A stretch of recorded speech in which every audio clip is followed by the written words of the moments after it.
The December LTI Intrepid giveaway has been unlocked by reaching our subscriber goals over on my Twitch channel. Links to everything are in the description below. Watch on Twitch to get points, turn those points into tickets, and then wait for the drawing on Christmas Day.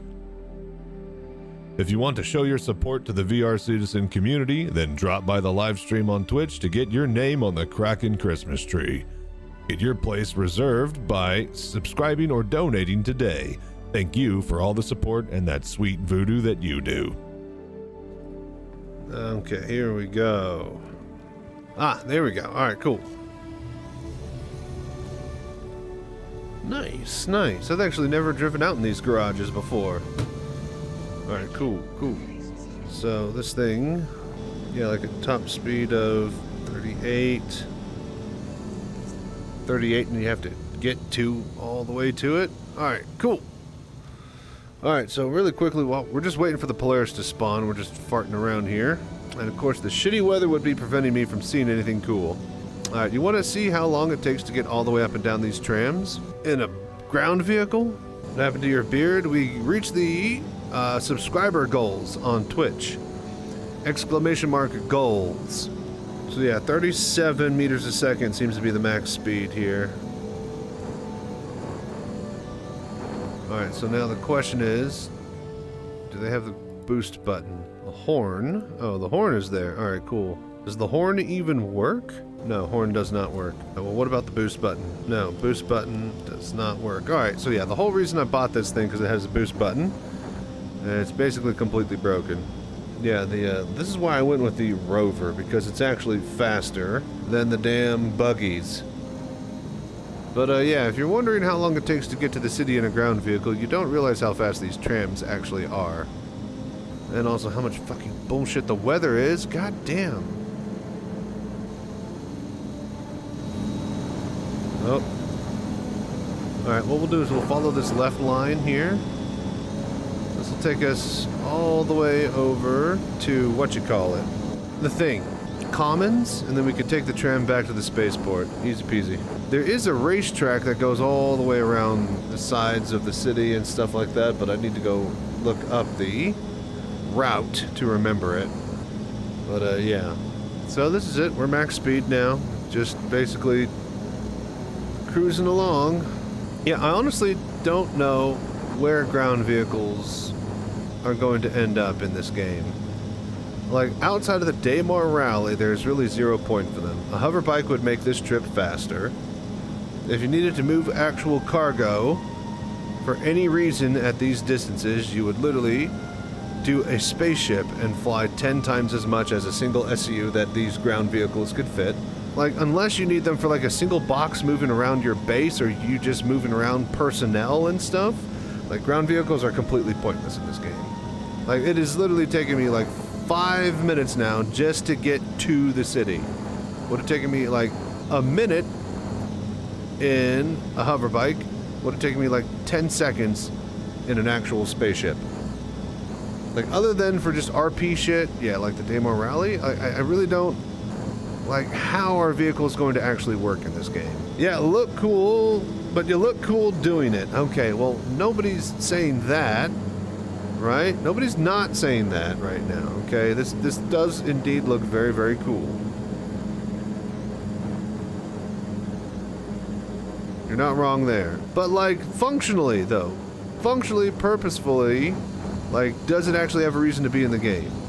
The only thing that I think they can make use out of, besides just transport personnel to and from areas inside of your player-built bases, when they add player bases, and base building, the only thing I can see them really be useful for is to, like, moving personnel around a big ship in tiny little buggies, but even then they'll get crowded and, like, you'll have all these buggies everywhere. And then, like, on a base that a player, like, player-built bases, moving tiny bits of, like, resources to and fro. Like, the mule would be able to put, like, a bunch of 1 SU or like 1/8 SU boxes or whatever they are from like a place that's spawning them, but even then that doesn't even really make sense because we already have the Vulture and the reclaimer, which can spawn 1, 2, 4, 8, 16, and 32 SCU boxes. I guess he's just enjoying a smoke break, getting away from it all. Man, he is really far from the city. But yeah, besides just moving little bits and bobs around your player base, what function does the ground vehicle actually serve? The only thing that I could think of other than that is that they'll at some point have planets, because they've introduced weather, and they will have a reason for you to have to land your vehicle and use a ground vehicle to get where you need to go. But then, at that point, you're still not going to land more than 2 or 3 kilometers away, because anything more, and it will take you half an hour to get there in your ground vehicle, and it's just ridiculous. So, need areas with a crap ton of AA and SAM sites that have range of 10 km plus we crashed. They have enemy bases that you need ground vehicles to sneak in, and that's a good idea and all, but then you don't realize how, okay, so for the range of an anti-air, it's going to be 5 to 10 kilometers. 10 kilometers on a ground vehicle, that's 5 miles practically. At 60 miles an hour, that's 5 minutes worth of travel, right? Just to get to the actual site.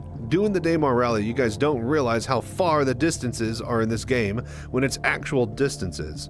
Battlefield is super condensed, and all the big gigantic warfare zones are not actual, big gigantic open areas that you think they are. They're small enough to allow for jets to fly at a quarter speed to dogfight within them.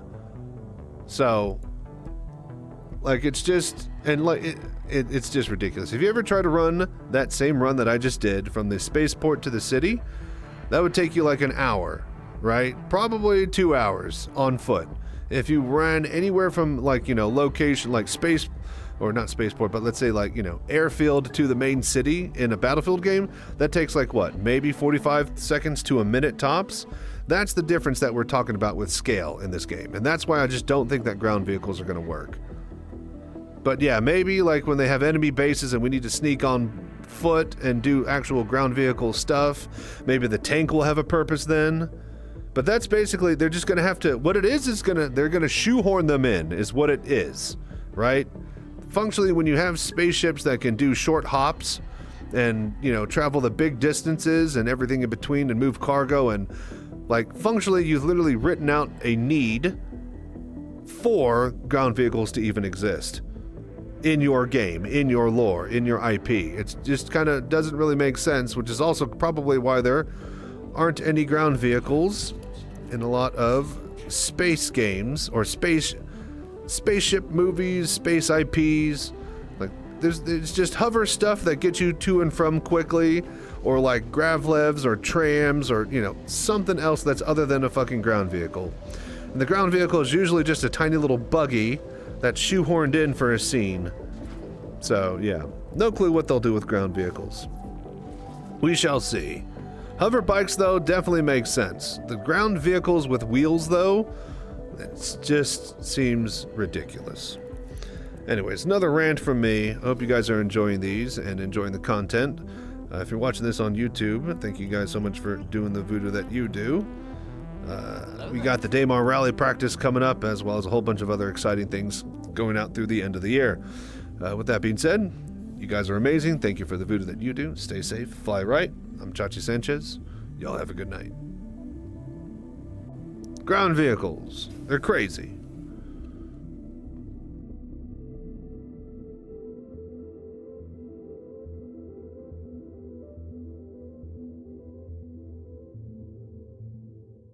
Which reminds me, I have something here for you.